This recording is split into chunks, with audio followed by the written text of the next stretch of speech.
My girlfriend said, "You trust me or you don't." I replied, "Pack your bags." Then I boxed her things, changed the locks, let her take that Moab trip without me, and I just smiled because one DM from a stranger would prove exactly why walking away saved me. She snapped, "You either trust me or you read the problem," while packing for a weekend with 3 men. I replied, "Okay, do what you want. Open the door and let her perform her freedom."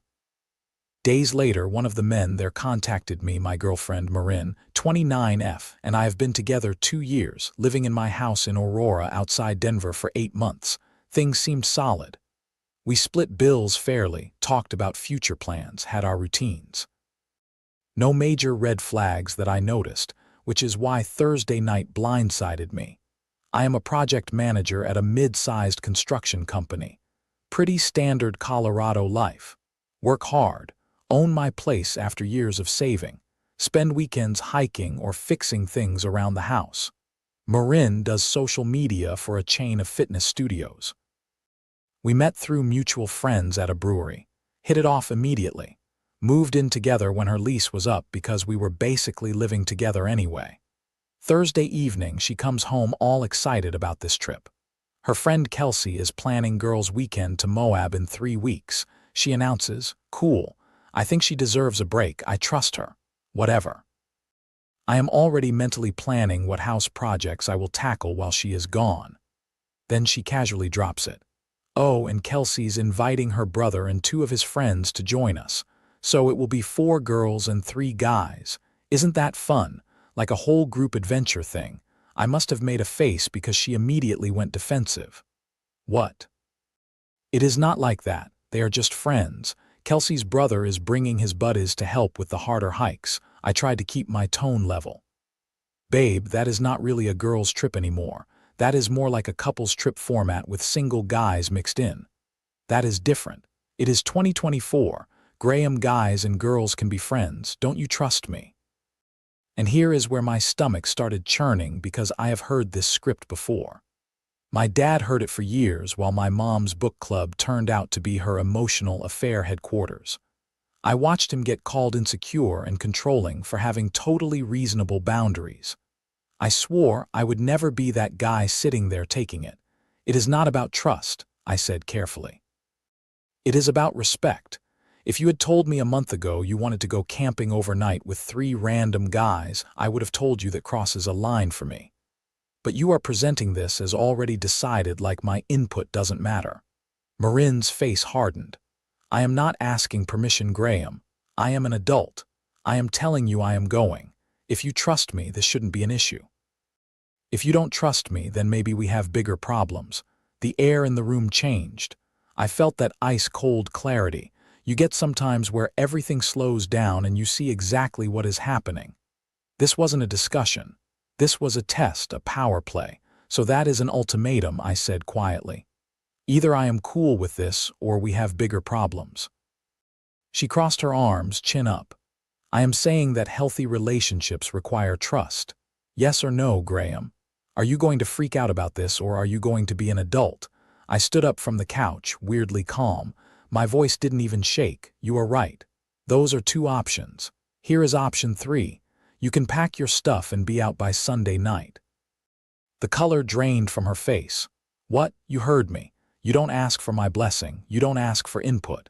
You just tell me you are doing something that crosses a boundary and then frame it as me being insecure. If I object, that is not a relationship I am interested in. So yeah, start packing. You are seriously breaking up with me over a trip." Her voice cracked. "Are you kidding me right now? I am breaking up with you over an ultimatum. You position this as accept it or we have problems. I am choosing problems. You have got until Sunday." She tried everything, backtracking. "I didn't mean it as an ultimatum. I was just communicating." Tears. "I cannot believe you are doing this to us." Accusations. "You are being controlling. You are insecure. Your dad issues are showing." Nothing moved me. I felt like I was watching myself from outside my body. Every word she said just confirmed I was making the right call. Friday, she kept texting long paragraphs about how I was overreacting, how she couldn't believe I was throwing away 2 years over this. Saturday morning, she showed up with Kelsey and another friend to start getting her stuff. Kelsey shot me dirty looks the whole time. Marin tried one more time to have a real conversation, oscillating between crying and angry silence. I stayed polite but firm. By Sunday evening, she was gone, staying at Kelsey's place across town. Now my phone's blowing up. Her version is spreading through our friend group like wildfire. I am a controlling who couldn't handle her having male friends. I failed some kind of trust test. She dodged a bullet with my issues. My buddy Tyler texted me that girls' trips with guy friends are pretty normal now, and maybe I overreacted. Even my mom called to say 2 years is a long time to throw away without trying to work it out first. But here is the thing. I keep replaying that conversation. She didn't ask, she told. And when I objected, she made it about my inadequacy, not her behavior. That is exactly what my mom did to my dad for 18 years. So, Reddit, did I nuke a good relationship? Or did she show me exactly who she is? Update. One Sunday night, Marin showed up with Kelsey and Jessica to get her last stuff. I had boxed everything. Bathroom, clothes, yoga mat, those throw pillows she loved. She wanted to talk privately. I said kitchen only. Friends stay in living room. In the kitchen, she oscillated between crying Marin and angry Marin, crying she didn't mean it as an ultimatum. Was being honest about needs angry. I am punishing her for boundaries and proving her trust issues, right? I stayed quiet. When she finished, I said, "You told me accept it or we have bigger problems." That is an ultimatum. My answer is we have bigger problems. I am not punishing you. I am just not interested in this dynamic. What dynamic? Where I either agree with you or I am insecure. Where my boundaries are trust issues, but yours are needs. That is not partnership. She stared like I had grown a second head, grabbed the box, and left. So, yeah, her version's making the rounds. According to mutual friends, I am an insecure, controlling social media posts about knowing your worth and not settling for someone who tries to control you. Whatever. I am not going to argue my side on Instagram.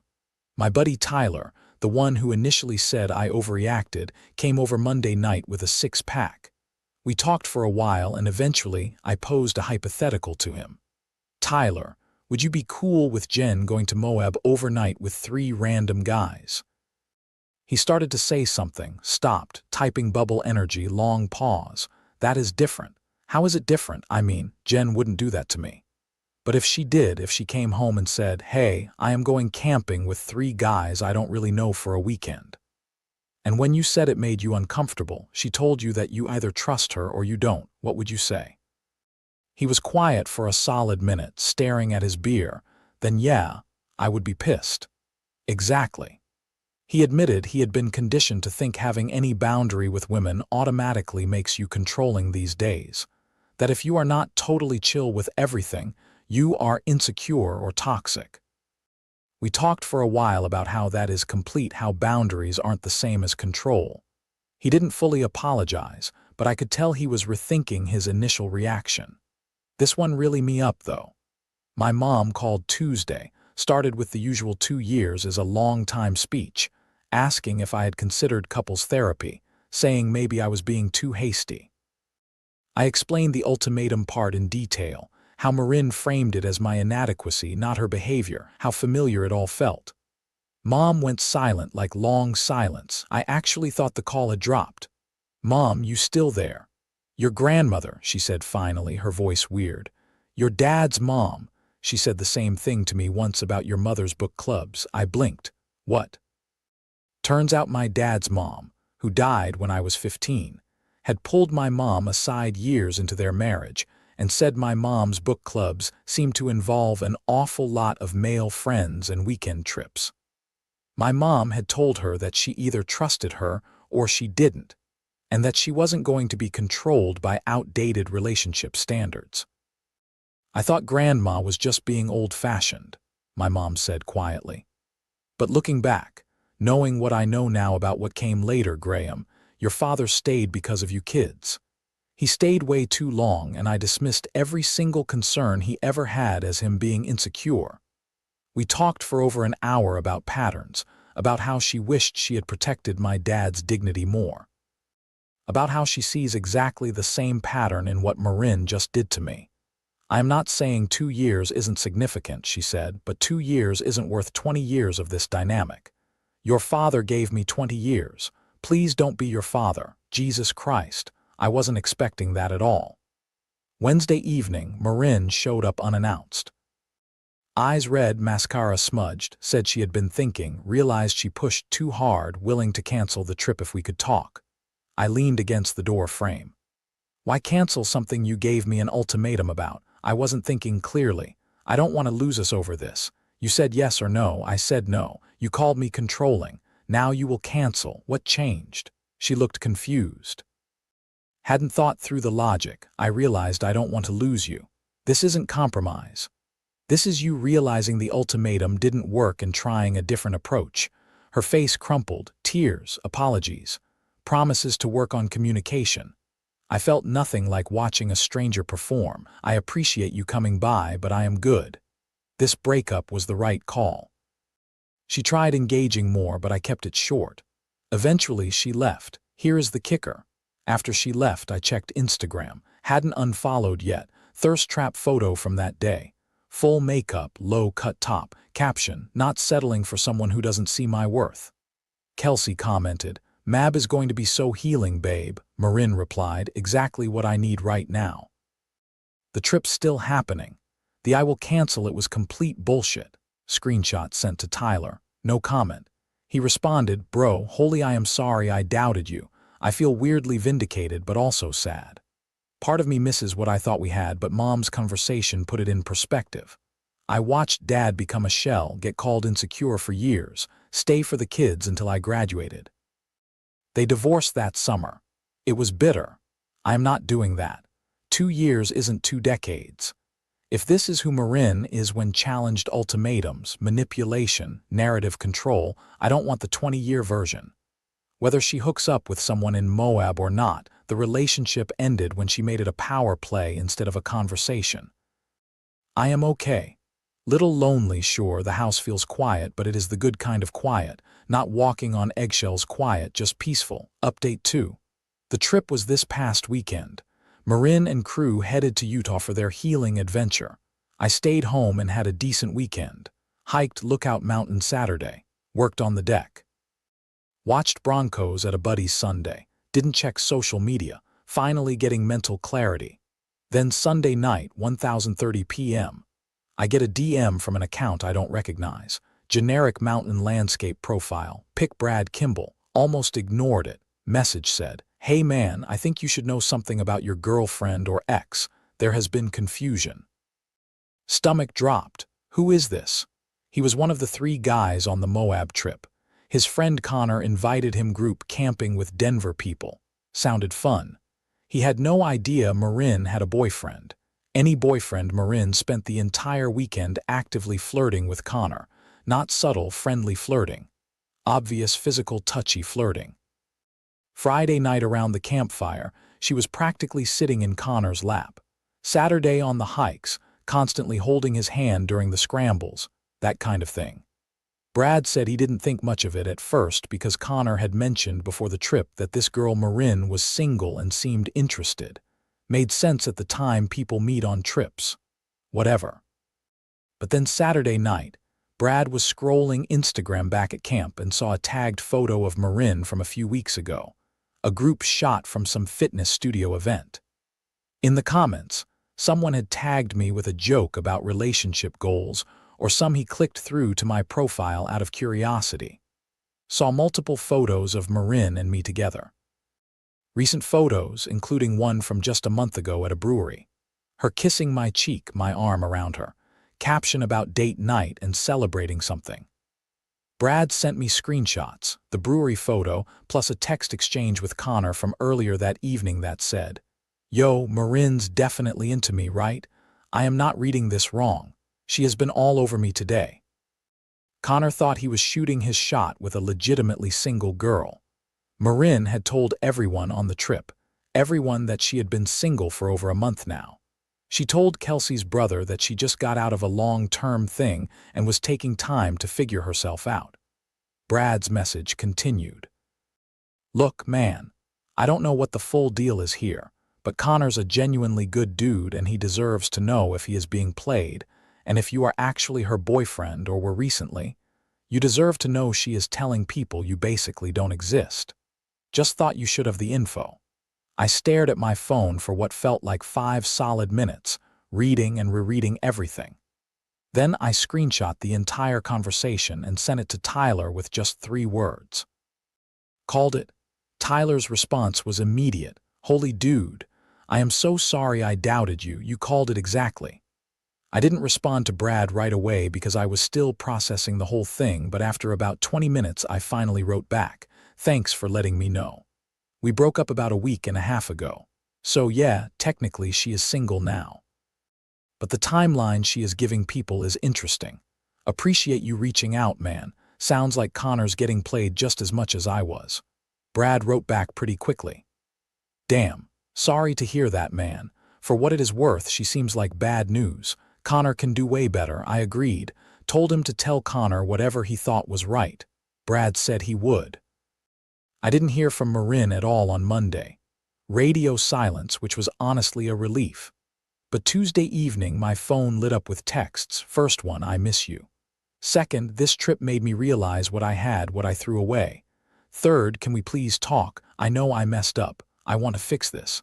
I let them sit for about an hour. Thought about ignoring them completely, but something in me wanted to close this loop definitively. I responded with a screenshot of Brad's message, just the screenshot, no comment. 3 dots appeared, disappeared, appeared again.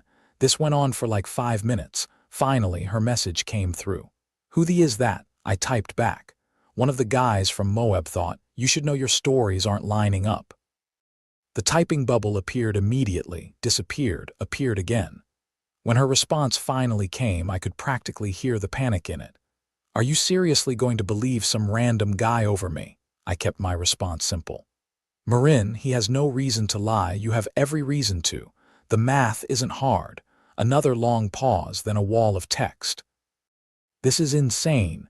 He is taking things out of context. I was protecting myself from awkward questions. We had just broken up, Graham. What was I supposed to say? I responded. You could have said I just got out of a relationship. Instead, you said you have been single for over a month. We broke up 10 days ago. You do the math. Her next message came fast. All caps energy. You are twisting everything. You dumped me, remember? I don't owe you an explanation of how I processed that. I stared at that message for a moment. The mental gymnastics were honestly impressive. I typed one last response. You are right. You don't. And I don't owe you another conversation about this. I blocked her number, blocked her on Instagram, Facebook, everything. Just done. Tyler came over next night with beers and a real apology. Not half-assed genuine, said. Watching me hold a boundary made him realize how many he would let slide with Jen. We talked about how having standards became toxic masculinity, and we started apologizing for basic self-respect. You knew from the second she said it, and I called you insecure. I am sorry, man. That meant a lot. Sienna from work texted to check in. Someone told her what happened. She had seen the same pattern with her ex positioning sketchy behavior as her being controlling. Wished she had had my clarity to walk away instead of 2 more years trying to prove she wasn't crazy. We got lunch, just friends. She is seeing someone anyway. But good to talk to someone who got it. Even Kelsey reached out. Short text. I didn't know she told everyone she had been single. That is up. I am sorry. Heard through the grapevine. Marin and Connor are officially dating. 2 weeks after Instagram couple photos. Good for them, I guess. I am not even angry anymore. That night with Brad's message, I was furious. Now, just relieved like I dodged something that would have gotten way worse. I keep thinking about Mom's conversation about Dad spending 20 years where his boundaries were trust issues. I watched him shrink, lose himself, always walking on eggshells. 2 years isn't 20. I got out early. Some nights the house feels empty. Random moments. Marin laughing, stealing my hoodies. Sunday breakfasts, I miss those moments. But I don't miss the person who gave an ultimatum then lied about being single a week later. Those aren't the same person. Focusing on other stuff now. Work's busy big commercial project. Got promoted to senior PM. Finished the deck. Started the basement gym more consistently. Went camping with Tyler and Buddies last weekend. Just guys, no drama. Final update. No, Marin and I haven't reconciled. No dramatic revenge, just time to process and figure out what I want. Marin and Connor are still together, fully blocked everywhere. Don't ask mutual friends. From what I have heard peripherally, lots of social media, hiking, breweries, posts about real love and finding someone who trusts you. Connor's problem now. Don't wish bad on him. He didn't know the situation. Maybe it will work.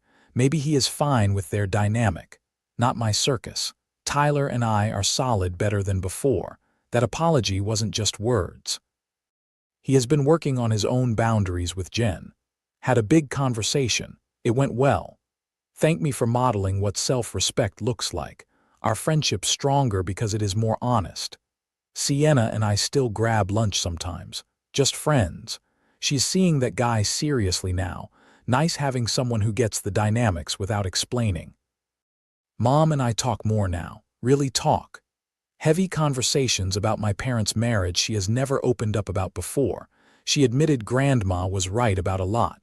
Wishes she had listened, said watching me hold a boundary. She couldn't help Dad hold made her proud. That wrecked me in the best way. I also reached out to Dad. We have been distant since the divorce. Drove to Colorado Springs. Got dinner. Told him about Marin. The ultimatum, Mom's conversation. He was quiet for a long time. I am glad you walked away. I wish I had had your spine at your age. We talked for hours.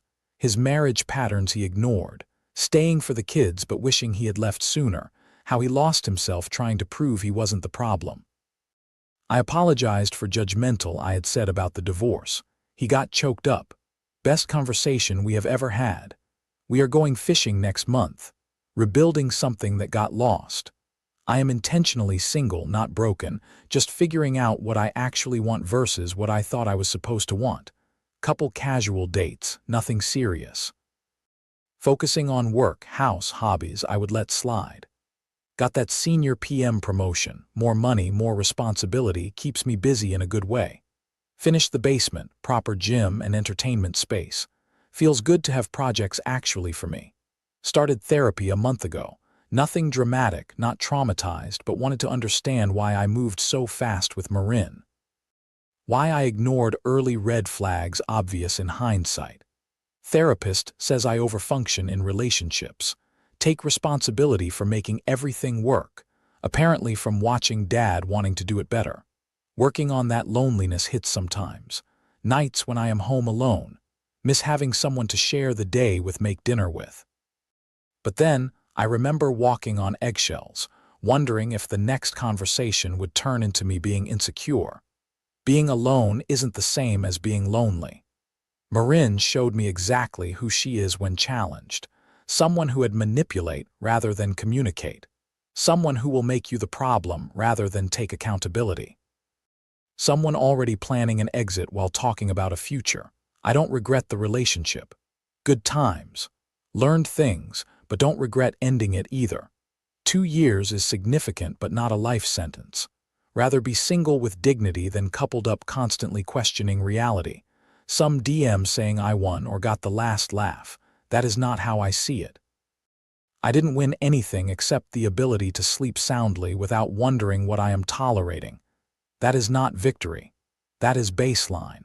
Bare minimum for how you should feel in a relationship. Biggest lesson. Trust your gut. If something feels off, it probably is. Don't let anyone talk you out of instincts with therapy language and insecurity accusations. Boundaries aren't controlling. Standards aren't toxic. Walking away from ultimatums isn't overreacting. It is self-preservation. I am good, not perfect, not living my best life, but I am stable, clear-headed. Rebuilding relationships with Dad and Tyler. Working on myself in therapy. Doing house projects that make me happy. Occasionally lonely, but okay with that for now.